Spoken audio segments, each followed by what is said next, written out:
ہمارے احساسات کیسے ہیں، ہمارے عقائد کیسے ہیں، وہ فکر کرنی چاہیے۔ باقی جتنے بھی لوگ ہیں بغیر کسی تفریق کے ان سب سے محبت کرو، ان کو سینے سے لگاؤ اور ان کو ذکر کی دعوت دو۔ انشاءاللہ یہی تو ہمارے مشائخ کی تعلیمات رہی ہے۔ نہ اس کا نام پوچھتے تھے، نہ اس کی ذات پوچھتے تھے، نہ اس کا علاقہ پوچھتے تھے، نہ اس کے مال و دولت کے بارے میں فکر مند ہوتے تھے، نہ اس کا عطا پتہ پوچھتے تھے۔ جو بھی آئے اس کو بٹھاتے اور اللہ تعالیٰ کے ذکر کی تلقین کیے دیتے تھے۔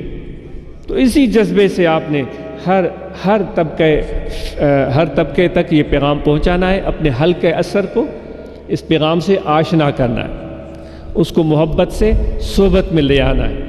تو انشاءاللہ اس کو ضرور اللہ تعالیٰ کی محبت کا رنگ چڑھے گا، اور وہی رنگ جو ابراہیم علیہ نبینا علیہ الصلوۃ والسلام کے سینے میں اللہ تعالیٰ نے موجزن فرمایا تھا کہ وہ سب سے بڑھ کر اللہ تعالیٰ کی رضا چاہتے تھے۔ اور اللہ تعالیٰ اپنے بندوں سے بہت محبت فرماتا ہے۔ جو خدا کے مخلوق سے پیار کرتا ہے اللہ تعالیٰ بے دریغ اس سے محبت کرتا ہے۔ تو اس لیے آپس میں محبت کرو، نفرتوں کو مٹاؤ، بدگمانیاں ختم کرو، کینہ اور بغض اپنے دل سے نکال دو، اپنے دلوں کی تنگی کو دور کرو۔ اللہ کے ذکر سے یہ دل وسیع اور کشادہ ہو جائے۔ یہ دل ہمارے تنگ ہے، ذرا سی بات پر ہم رنجی محسوس کرتے ہیں، مایوسی پیدا ہو جاتی ہے۔ ان دل میں اللہ تعالیٰ کا ذکر آئے تاکہ ان کی تنگی دور ہو۔ اور جتنا دل بڑا ہوگا، بلکہ اتنا دل بڑا ہونا چاہیے کہ جتنی یہ زمین ہے اس سے بھی بڑا۔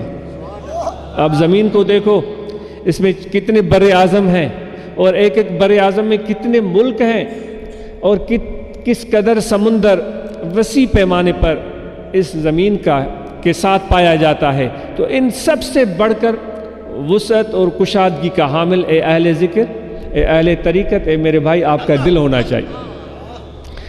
آسمان کتنا وسیع اور کشادہ ہے، اس سے بھی بڑھ کر وسیع اور کشادہ تمہارا دل ہونا چاہیے، اور یہ اللہ کے ذکر سے ہوگا، اور یہ صحبت سے ہوگا۔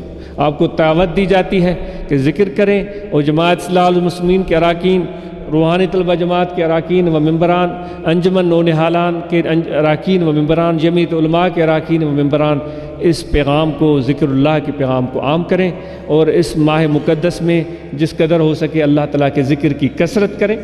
اس جو جذبہ ابراہیمی ہے، جذبہ اسماعیلی ہے، اللہ صاحب الصلاۃ والتسلیم، میرے آقا و مولا صلی اللہ علیہ وسلم کی تعلیمات ہیں، ان کو اندر اپنے دل میں سمونے کی کوشش کرے۔ ذکر کا طریقہ یہ ہے کہ بائیں جانب انسان کا دل ہے، اس دل میں توجہ رکھیں، کھڑے بیٹھے لیٹے سوئے جاگے، وضو ہو یا نہ ہو، سانس آتا جاتا رہے، یہ توجہ رہے کہ دل پکارا ہے اللہ اللہ اللہ اللہ اللہ اللہ۔ یہ مشق کریں، یہ زبانی ذکر زبان سے ہوگا، یہ دل کا ذکر ہے اللہ اللہ اللہ اللہ۔ یہ مشق کریں، یہ اس طرح محنت کریں، کوشش کریں کہ یہ دل ذکر میں جاری ہو جائے۔ مشق سے ہوگا، محنت سے ہوگا، صحبت سے ہوگا، اور محبت سے ہوگا۔